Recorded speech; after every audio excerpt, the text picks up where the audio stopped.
Welcome to the Mystery of Life. I'm Jo. And I'm Jonny. And today we're asking, who was Kaspar Hauser? And I am willing to bet that until I mentioned him earlier, you'd never heard of him. No. I hadn't either until I came across him in a book, but it turns out he's quite famous. So I don't know.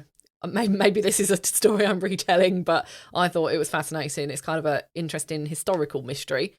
And do you know what? We don't get a lot of Kaspars, do we? Friendly ghost? Yeah, but like other than him, name another Kaspar. I suppose England is the key here. We don't get a lot of Kaspars in England. Although it does seem like an English name, doesn't it? Now, I know it's not. I feel like there's a footballer that's a Kaspar. He may not be English. So?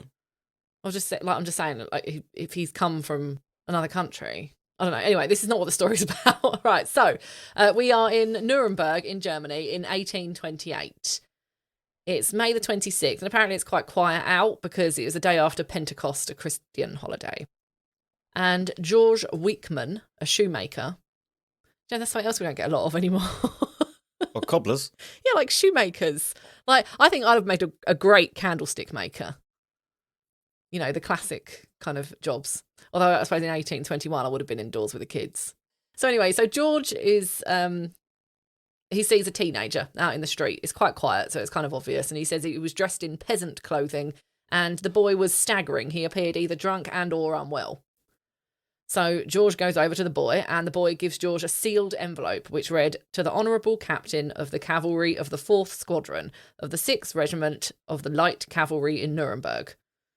Now George, it was said, was just a humble shoemaker, and apparently he was somewhere between like impressed and confused. He decides to escort the boy to the home of Captain von Wessenig, which was at the local guard tower. I have to say there's a lot of German words in this episode and I'm probably going to mispronounce them all, so apologies now.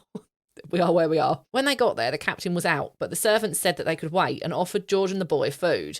Now, apparently, the boy didn't like beer and sausage. He spat those out, but evidently he wolfed down black bread and water. How young was this boy? He was a teenager. We don't know his exact age at this stage. It's so German that, like, we're going to give him beer and sausage, man. Right? But out of the, like, that's quite, like, hospitable, isn't it? You know, you turn up wanting to see the captain, which I'm guessing, you know, the fact that he's got servants and probably some sort of guard, you know, I'm guessing if a stranger turns up, I think it's quite nice that they actually let him in at all. Oh, he hasn't done anything yet to... And like you said, he's a boy. I know, but they could have just said, like, come back when the captain's in. Like, they let him in, they gave him beer and sausage, and he was like, no. Anyway, if you're interested, black bread is a German bread, more of a dark brown, a bit like pumpernickel, made with a wholemeal rye. Nice. Yeah, I just thought black bread, it sounded a bit gross, so apparently not. So although he had a good appetite, the boy apparently wept and appeared quite miserable. I mean, I suppose you would if you were weeping whilst you were waiting. He was questioned by George and the servants, and he just replied, "I don't know," to everything. He did point at his feet as though they hurt him, and the only other thing he said the entire time that he was waiting was that he wanted to be a rider the way his father was. So it does suggest that he's able to, like, talk. In the end, they showed him to the stables where he went to sleep. So I guess their hospitality ends at a bed. Well, like, he's a peasant. He probably smells. I don't know what happened to George. I'm guessing we have to assume he went home and, like, got on with his shoemaking life at this point. Now, Captain von Wessenig apparently had received word of his guest and returned home. Now, apparently communication doesn't go all that well. I'm not sure if we're to assume he spoke a different language or, like, couldn't really speak. I mean, I know he said some words earlier, but maybe he was, like, traumatised. I don't know. The captain opened the envelope that the boy had arrived with, and inside were 2 letters. Letter 1 reads as follows. From the Bavarian border, the place is not named, 1828. Honoured Captain, I send you a lad who wishes to serve his king in the army. He was brought to me on October 7th, 1812. I am but a poor labourer with children of my own to rear. His mother asked me to bring up the boy, and so I thought I would rear him as my own son. Since then, I have never let him go one step outside the house, so no one knows where he was reared. He himself does not know the name of the place or where it is. You may question him, honoured Captain, but he will not be able to tell you where I live. I brought him out at night. He cannot find his way back. He has not a penny, for I have nothing myself. If you do not wish to keep him, you must strike him dead or hang him. Wow. End of letter. Great godparent. It's a bit odd, isn't it? What struck me the most in this was that I have never let him go one step outside. He's not really raising him in his own son. Are you meant to assume all of his children are locked in the house? No. You assume that he doesn't know where this house is, so he can't be brought back to him. Mm. The second letter appeared to be from the boy's mother, and it is dated 1812. It read, "This child has been baptised. His name is Kaspar. You must give him his second name yourself. I ask you to take care of him. His father was a cavalry soldier. When he is 17, take him to Nuremberg to the 6th Cavalry Regiment. His father belonged to it. I beg you to keep him until he is 17. He was born on April 30th, 1812. I am a poor girl. I can't take care of him. His father is dead." And that's the end of that. So from this, I guess, we're to assume he's 17 and that he's arrived to join the cavalry. But the captain takes him to the police station, which I suppose you would, wouldn't you? I mean, what do you do when a boy turns up on your doorstep, age 17, especially a teenager? It's not like they dropped off a baby. No, yeah, this is at least weird. It is, right? You gotta investigate why this weirdness is happening. Can't just be like, all right, then give him a horse, give him a gun, off he goes. I suppose at the very least he needs a surname. Like, they've got to decide, like... So they record him as 4 feet 9 inches tall. So not very tall, I don't think, for a strapping young teenage boy. No. With curly brown hair, fair and delicate skin, which, I mean, makes sense if he wasn't allowed out of the house, soft hands, and badly blistered feet inside ill-fitting boots. Now, interesting, apparently there was signs on one arm of a vaccination, but this type of healthcare at the time really only existed for the upper class. So that was a bit weird, considering he was dressed as a peasant. That is a bit weird. Peasants definitely did not get vaccinations. No, they spread diseases. There were reports that said he could barely walk and was in poor physical health, but this didn't appear to be the case from all the sort of further reports that went on. He was given a coin to play with at the police station. I mean, I don't know what the 1812 smartphone equivalent was, but I just feel like a coin? Well, he's probably never seen one before. Well, apparently, while he was playing with the coin, he just kept saying the word horse. He just kept yelling, "Horse, horse." This is weird, right? I've stumbled upon a mystery that I didn't know existed, and I'm just blown away by it. He was given some pen and paper at one stage, and he wrote very clearly Kaspar Hauser. So he did have a surname. He also had, and this is weird, an embroidered handkerchief with his initials on it, a key to an unknown door or lock, some prayer beads, an envelope of gold dust, and a religious pamphlet entitled "The Art of Replacing Lost Time and Years Badly Spent." Now, none of those things strike me as some sort of peasant who was locked up for 17 years. Sounds more like a rich person trying to get rid of their either illegitimate or son they're ashamed of. But why age 17? Why wait all these years? Why not drop it off somewhere as a baby? I don't know. I wasn't there. I didn't do it. Get off my back. So everyone was a bit like, what do we do? I do wonder why at that point they weren't just like, okay, just send him off for, army training or whatever. But then I guess if you're describing someone as having delicate skin, maybe they felt like he wasn't up to it. Yeah, you would have thought they'd just seen it as free labour and off to the war with him. Yeah, especially given that that's what his letter said he wanted. So I do think communication was a bit of an issue as well. I don't know if they needed permission in 1812 to make you fight, but it was 1828 by the time he was found. So they do maybe what was expected. They imprison him. Because they decide that he must be some sort of vagabond. Although, from what I can tell, he didn't really try or ask to leave, so... Well, it's pretty much the life he's used to, isn't it? Yeah, I guess. Now, he would only eat water and bread, even though other foods were offered, and apparently he got quite a lot of visitors. These were, curious people that would sort of come by, and he welcomed them. He was happy with that. And police said they would look into his background while he was there. And it was reported that his reaction to everyday objects, such as candles and mirrors, showed a complete ignorance to normal everyday life. I'm not even sure what that means. But apparently he would, if you showed him a mirror, he would, look behind him. I don't get that. That's not a normal reaction, but also it's not a reaction of someone that doesn't understand a mirror. No, because why would a mirror cause you to look behind? Exactly. You'd look in front of you. If you didn't understand what a mirror was doing, you'd be like, why is there someone... Maybe he was just looking away because he didn't like it. Maybe. Apparently he was only able to tell men from women by the clothes they wore, and he called every animal a horse. That's quite endearing. So I guess I don't know. I don't even know how they came to know this. I'm not sure if they showed him books or if one day a dog with a guard walked up and he was like, horse. I don't know. And then they got curious, kept bringing a tirade. Yeah. Bring in the cats. Let's see what he thinks. Yeah. Oh. The police were investigating. They didn't really get very far, but they did say that they thought the letters were written by the same person. And that's kind of interesting because it would suggest that the one from the mother, at least, probably wasn't real. But then why go to the effort of writing the one from the mother in the first place if all you're doing is trying to offload? Real. Yeah, but no, it can't be because the mother wouldn't have written both. Oh, yeah. Touche. Yeah. So I don't know. So, but they haven't got any other theories. But now it doesn't appear that he was actually kept with all the other criminals. He was in some sort of tower and with a jailer rather than kind of with murderers and actual criminals. And on June the 11th, 1828, Judge Paul Johann Ritter von Feuerbach visited. I told you I'm going to struggle with this episode. And he assigned a tutor to Kaspar, George Frederick Daumer, who was a teacher and a bit of a philosopher. Now, Daumer taught basic lessons and tried to improve communication with Kaspar. He was also assigned to do simple experiments. I mean, I don't know if that's just like the animal thing. Like... What have you found out about him?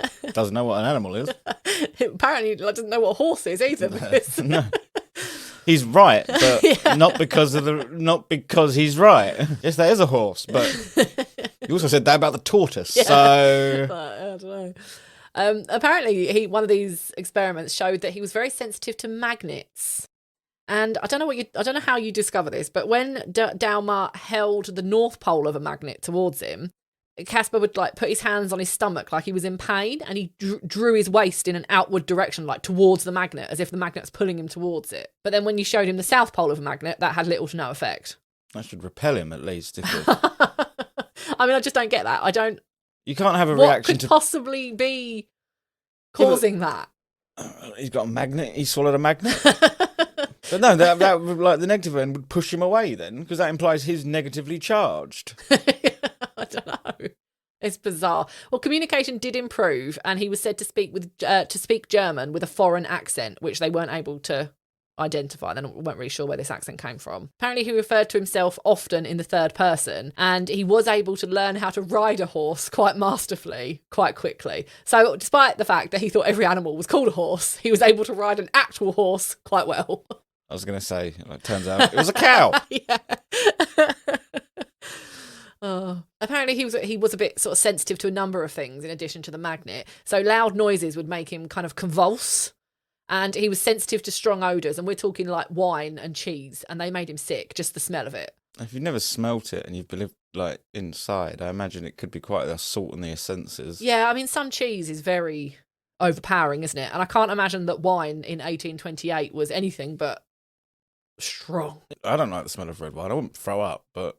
Apparently, static electricity from thunderstorms made Kaspar writhe around in pain, but he did have really good night vision and would often be heard reading from the Bible in the dark. I could just be memorised the Bible. Also, if you really have been kept indoors, I suppose you would get better. Your eyes do sort of train themselves, don't they, in certain situations? Or am I making that up? He had a torch. Now, he became quite well known. People had a lot of questions about where he'd been, what he was doing. People were interested. And at this stage, he appears to be living with the tutor. I don't know exactly when this happened, but apparently he was in the prison tower for 2 months before the state adopted him and the town paid for his upkeep and education. Quite sweet. It is, but like... It's also like we've got a pet. It's weird. Yeah. Like most times, the fact that you can be in prison for being a vagabond... Yeah, this person who you initially thought might be a vagabond, they also thought he might be some sort of like wolf child, having like grown up in the forest. But they take in and treat well. They found him endearing. Some people are nice. Okay, guys, watch this. Go, what's that? Horse! Yeah. I mean, so he's living with Daumer at this point, and in 1829 he writes a memoir. Now, in this memoir, he claims that he had been locked in a small cell his whole life, which was only 120 cubic feet.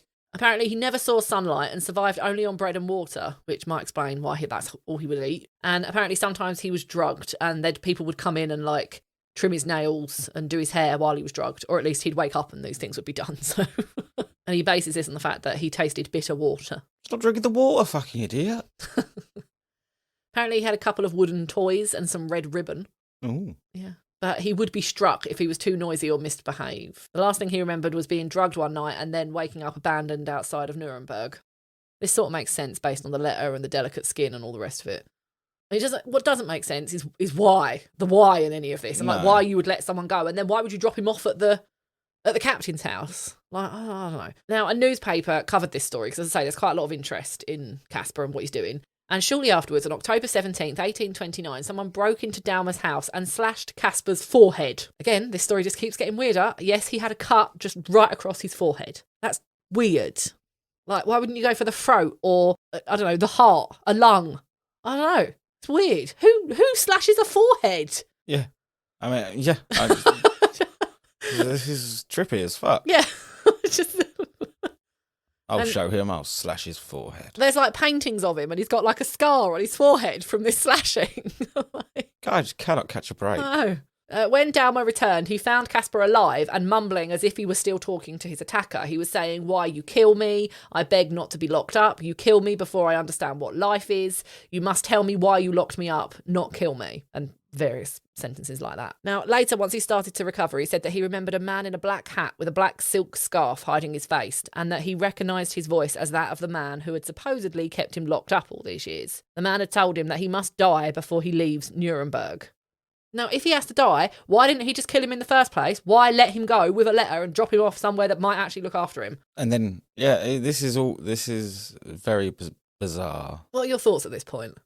What are your theories before we go into what actually might have I happened? think he may have some form of undiagnosed autism, which explains some of the quirks. And you're going to be emotionally stunted if you have indeed grew up in a prison. But by the time, after he'd been with Daumer for quite a while, he was able to communicate well. So the thing is, they weren't diagnosing autism in 1828. I'm not even sure they knew what it was. So, And I mean, it could go further that this person isn't real, that supposedly locked him up, and this is a psychotic episode. But then where did he come from? Where did he go? Sorry, I couldn't resist. He could have come from literally anywhere. He could be a vagabond that has lost his marbles. Well, neighbours recall seeing a man matching the description in the black hat with the black silk scarf. Apparently, he was washing his hands in a water trowel near Daumer's house. And apparently, the same man had also been in the neighbourhood asking around about Kaspar's condition but he fled before police got there. So the whole thing is pretty weird, but like nothing, it doesn't come to anything, and life sort of carries on for a while as we are. Does he ever learn what a horse is? You have to assume yes, because everything says that he did have quite a good memory apparently, and he educated quite well. Like the Daumer did a good job. I don't know. You have to assume that he corrected him, or maybe they just left that as an adorable quirk. I mean, no one ever told him that everything wasn't a horse. Horse. Yeah. In January 1830, Daumer is now quite old and he falls ill, and they fear for the safety of Kaspar. So Kaspar is moved to live with Professor Johann Bieberbach under police guard. I'm surprised that, I know that the state have adopted him and all that, but like police guard now? Like he's only been slashed on the forehead. I suppose he's such a celebrity that like the police feel like, oh, if he dies, yeah, it's just not worth it. Look after that twat, will ya? Well, apparently he'd had a big argument with Daumer, and some sceptics of this story say that the attack might have been self-inflicted to get pity or avoid punishment. He lived there for another 3 months before getting moved, so I don't really think too much of that. He obviously got on with Daumer. Daumer basically saved him. Yeah, but if he's emotionally more like a child, it could be I don't want to get in trouble, so I'll make up this story that makes him feel sorry for me. Maybe. Well, on April the 3rd, police guards, so this is at the new house now, hear a pistol shot and run into Kaspar's room. At this stage, he has a head wound, but he says that he was reaching for books on a high shelf and the pistol became dislodged and accidentally discharged. That happens. Sure, I suppose if you're leaving your pistol on the bookshelf. Yeah, I mean, it can happen. Bieberbach's wife and Kaspar apparently really didn't get on. She complained of Kaspar's horrendous mendacity and art of dissimulation, and she called him full of vanity and spite. Blimey. Yeah. I mean, I guess you would be pretty spiteful if, like, you'd been imprisoned for 17 years. But also, you got all these nice townspeople who give a shit, so... I don't know. Maybe the wife was just jealous. Well, in May 1830, I'm guessing the wife got her way because he moves again to live with Baron von Tucker, and he stayed there for 12 months. Now, Tucker also complained about Kaspar. He said that Kaspar lied. It wasn't clear about what. Apparently, he was just a liar. And I wasn't really able to find any kind of examples as to what he was lying about. So it could have been literally anything. It could have been like that teenage thing, when they're like, have you done your homework? And they're like, yeah. And really, you fucking know they haven't even looked in their bag. Like, it could just be that. There's every chance.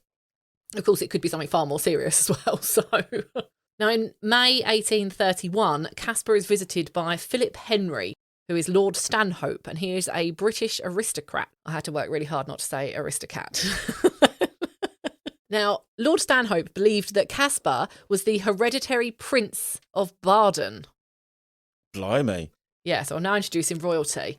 Now, apparently this prince was born on the 29th of September 1812 and reportedly died 18 days later. But Lord Stanhope was convinced that this was who Caspar really was. Lord Stanhope gave money for Caspar's upkeep and he brought him expensive gifts. He successfully applied for guardianship and promised to move Caspar to England with him. Now, apparently the idea of him being from some sort of royal family, not always Baden, sort of had been floated around now for the last few months. It's unclear where they started, but it's It like makes sense else. of all the like rich stuff he had. Kind of does, doesn't it? It is bizarre. But like even just going back to the vaccination scar, like you definitely would have had a vaccination if you were royalty. So That all adds up. yeah. Apparently Lord Stanhope also thought he might be able to find answers in Hungary. He thought that Caspar might be somehow related to Hungarian royalty. So he took Caspar on a trip there, but he didn't jog any memories and Caspar didn't recognise any landmarks. And apparently he soon got fed up with this whole idea and left Caspar with a new tutor, Johann George Myers, in Ansbach, which is about 50 miles or so away from Nuremberg. So he never went to England. He never went to England. Caspar never saw Lord Stanhope again, but Lord Stanhope did keep sending financial support. So this is weird, right? Lord Stanhope's been like, right, this man is royalty. I'm not really sure how or why, but he is, and I'm going to pay loads of money for him. I'm going to get guardianship of him, and then I'm going to move him 50 miles away from all he knows, dump him there and never see him again. I'm bored of it. Why not just leave him where he was? Like, I know, and by now he's a man. yeah. Why not just let him go wherever he wants? Yeah. Normally by this point in the story, you're starting to get like an idea of what's going on. I still don't really know. No. Now, apparently, Caspar really didn't like living with this new Johann. Apparently, he was mean, and they argued a lot. Johann tried to convert Caspar to his very strict, kind of straight-laced version of Christianity, but Caspar was said to lack the same religious zeal. He did get a job in some local law offices. I don't know, I'm sure in an administrative sort of role. I'm guessing he wasn't a full-on lawyer. No, there wasn't really qualifications back in the day. You could pretty much go, I'm a lawyer! Yeah, but I think you still needed some sort of training or something. Well, That's true, I don't know. Maybe he was a lawyer. I'm a lawyer now. Horse! Yeah. In court. It's just like, and who attacked you? On a picture of a dog. Horse! Now, apparently, while all this is going on, rumours are now widespread of Caspar's true identity. Like, all sorts of people are now interested in him because now, he was interesting before, but now he might be royalty.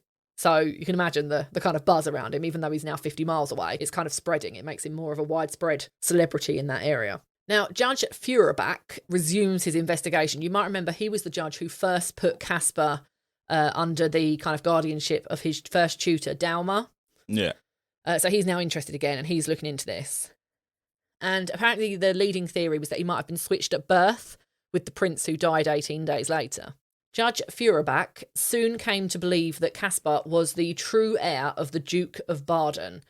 Apparently he thought he was the son of Stephanie de Beauharnais. I don't think I said a single name right. It's their fault for having a difficult language. And she was the adopted daughter of Napoleon. Now, in May 1982, Judge Feuerbach wrote to Lord Stanhope and claimed he had proof of this theory now, that he could actually prove it. I don't know what happened, because a year later, Feuerbach is now on his deathbed. Things took time back then. Yeah, I suppose so, yeah. The letter probably hadn't arrived yet. He was travelling at the time to meet with an informant from Frankfurt named Kluber, and he was taken ill. And on his deathbed, he claimed that he had been poisoned on orders from the Baden royal family. And his grandson later claimed that this was correct, and that 3 more relatives had been poisoned in a similar fashion by what he called royal assassins. Oh. But to me, this just makes it weirder because, like, this other baby that they supposedly switched at birth, I'm guessing for whatever reason that's the one they wanted, but that one died after 18 days. What did this baby do? What did Caspar do? Or did they know that this baby was going to die and they wanted a baby that died? But she did go on to have kids, so I'm not really sure. It doesn't make any sense to me. Like, Maybe, why? Well, maybe he was sickly. Surely the He was royal only family 4'9". would be able to. Surely the royal family. That does go in line with Napoleon, though. Was he short? Yeah. Yeah. But then he wouldn't have been a 4'9" baby. Well, no, but it would have been a small baby. He could have been a small baby. Maybe you think they might have swapped him because they wanted a nice big baby. Yeah. I wanted, like, good stock. Maybe. Why wouldn't they just kill the other one, though? Or just take a baby in the first place? I suppose they had to give a baby back to someone. I suppose, like, some level of, like, morality and Christianity. Like, can't really kill the baby. What do we do? Lock it up? However, there are some sources who claim the opposite. So they claim that Feuerbach had left notes on his deathbed. I have to say, he had a very busy time on his deathbed. Like, he's writing notes, he's telling people stuff. Like, I don't know if he was on his deathbed for a long time, but, you know. He dragged it out. Yeah. And apparently these notes claimed that Kaspar Hauser is a smart, scheming codger, a rogue, a good-for-nothing that ought to be killed. So, I mean, that's like, there's a lot to consider here. Like, on December 9th, 1833, Kaspar has a raging argument with Johann, the person he's currently living with. Not sure what it was about or how we know this, but that's what was said. And apparently then, 5 days later, Kaspar had staggered home and had a wound in the chest. He was gasping for air, but he did manage to say a few words. He said, man, stabbed, knife, Hofgarten, gave purse, go look quickly. Now, Johann thought Kaspar was lying, so therefore delayed calling a doctor. But I mean, he definitely had been stabbed, so could Johann, like, not see blood? Well, the doctor was called eventually, and the stab wound had damaged the lung, and Kaspar died. Oh. Yeah. Police went to Hofgarten to investigate. They only found a single set of footprints in the snow. They never found the murder weapon, but they did find a black purse with a note written in Spiegelschrift, which is text written backwards and can only be read with a mirror. The letter read, Hauser will be able to tell you quite precisely how I look and from where I am. To spare him from this task, I will tell you myself. I am from, ... on the Bavarian border, ... on the river, ... I even want to tell you my name, MLO. So it's like, you say you're going to tell us where you're from. You haven't really said anything other than Bavarian border on the river. ... Yeah. So before he died, Kaspar apparently had been able to give an account of his day. I don't know, I thought he got a few words out. Yeah, I know. People's deathbeds seem to last a really long time in the 1800s. Yeah, but I suppose things that wouldn't be terminal now were then. Possibly, yeah. All they needed was some super glue, but no one had any super glue. Well, he said that he had been to work, eaten lunch, and met with his spiritual advisor. He then left to meet a young lady, but instead he had been lured away by a stranger with a promise of information about his mother. A bearded man had offered the purse. Then he drew a knife and attacked. That's all we know. Kaspar was buried in a rural cemetery, and his headstone reads, Here lies Kaspar Hauser, riddle of his time. His birth was unknown, his death mysterious. I like that. That's a cool headstone. Okay, so who killed Kaspar? So apparently some people believe that it was accidental suicide.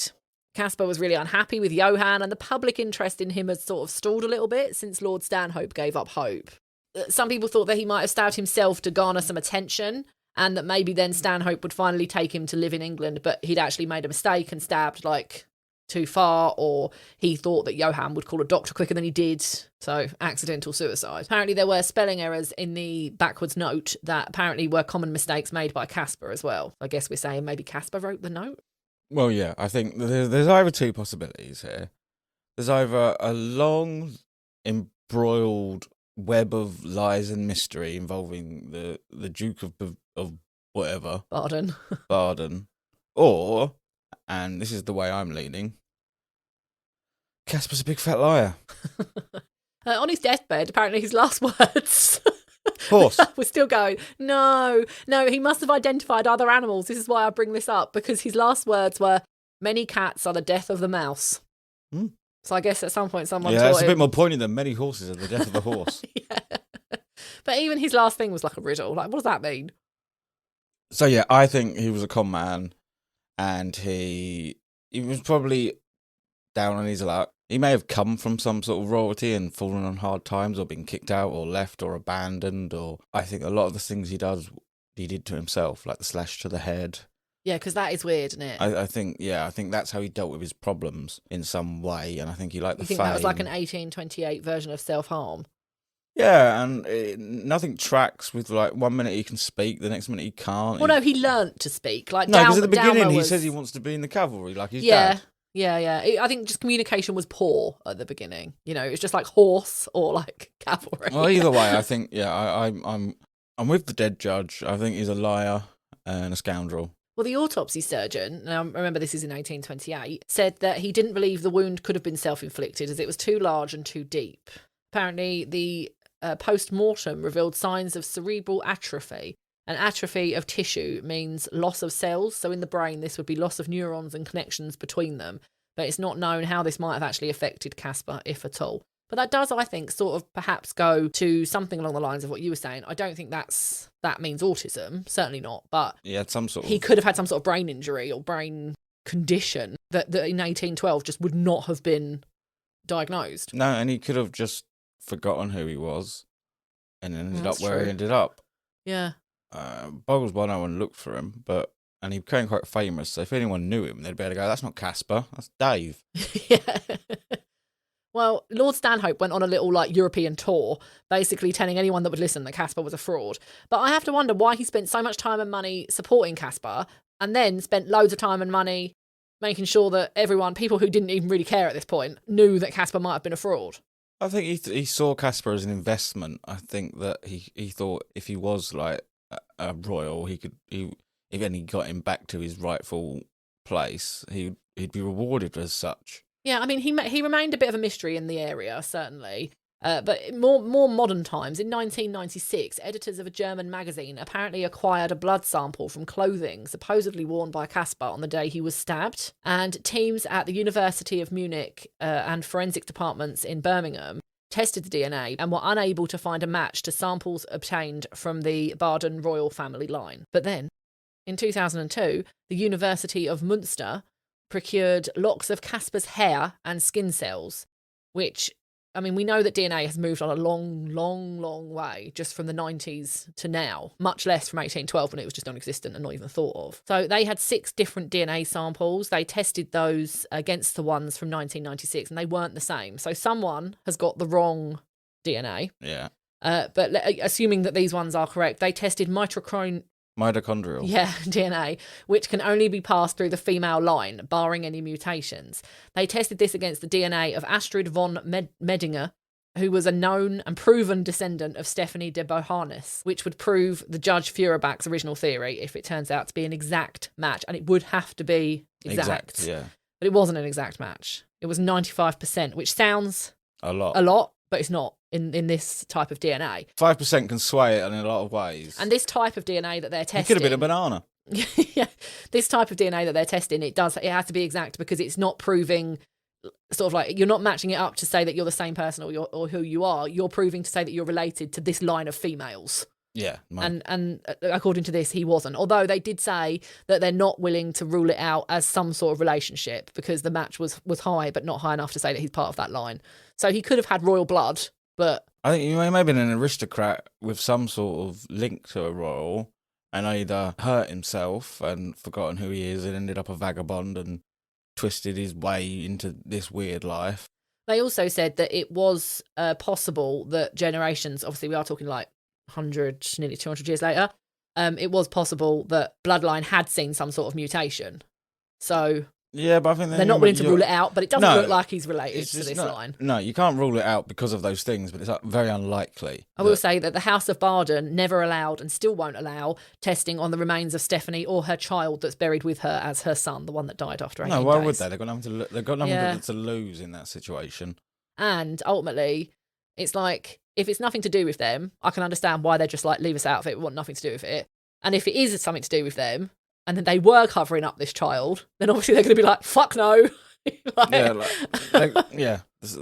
look just as bad either way. In 2005, a forensic study suggested it was unlikely the wound was self-inflicted, although they could also not rule that out. Mm. The other thing to remember here is that someone is wrong in terms of DNA. He could have paid someone to stab him thinking he'd still survive. Yeah.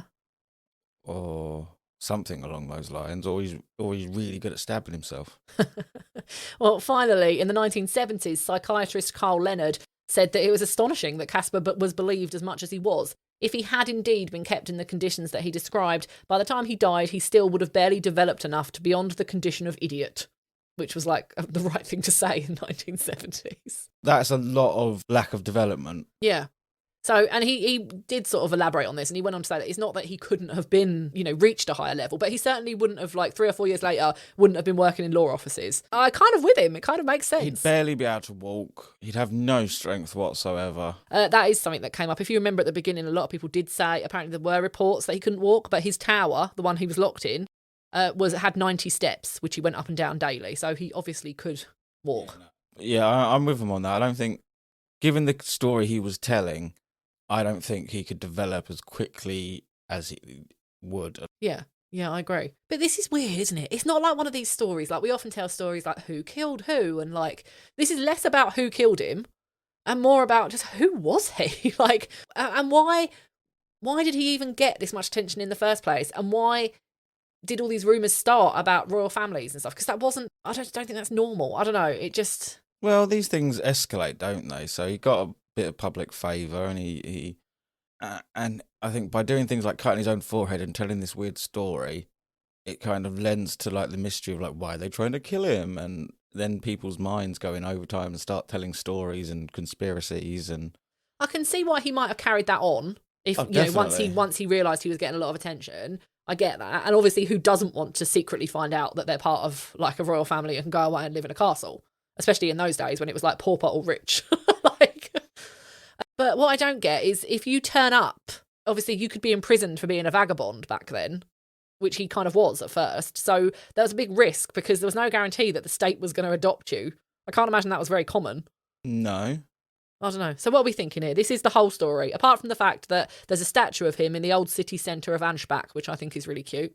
I think he was a very successful con man. I think the arguments he had with people and the way I think sometimes he showed his true self, and there were the people that didn't like him very much. Maybe. I don't think he was as emotionally or mentally or physically stunted as he should have been. He recovered too quickly. And like if something's like unbelievable, it's usually because it's bollocks. I agree. I don't think he was imprisoned up until the age of 17. But I don't know. I struggle with this royal family thing. I think maybe you're right. Like things escalate, and we escalate to this point. And then obviously the arrival of Lord Stanhope, who might have just been trying his luck, like you said. I guess maybe that escalated the situation. Well, it did. There's no guessing. It definitely escalated the situation. I don't know. I feel like it would be nice of the royal family of Baden to just be like, let's put this matter to bed once and for all. I know they're under no obligation to do so, but like that'd be cool. I suppose you have got to disturb a royal body. Mm-hmm. Yeah. Still though, it'd be nice to solve like a historical mystery that, to be honest, we're probably never going to solve at this point. I'm going to be honest, I'm not going to like lose any sleep over this. It's very fucking weird, but I'm quite happy for it to be unresolved. Apparently there's a movie and a book, which this has completely passed us by. So, I don't know. Are we really just saying he was a fraud? I think we're going to have to, in light of no other evidence. I think I'm going to go one step further and say I do believe there was definitely fraud there. I do believe he was definitely a bit of a con man, but not necessarily all of it. Like, I just think this story I think there's elements of truth in this. I just don't know what they are. I guess I don't know is my answer this week. I hope you enjoyed this episode, and we'll see you next week. You can read more about this on our blog at mysteryoflifepodcast.co.uk. You can follow us on Instagram at the Mystery of Life Pod, and we'll be back next week. Goodbye. Bye.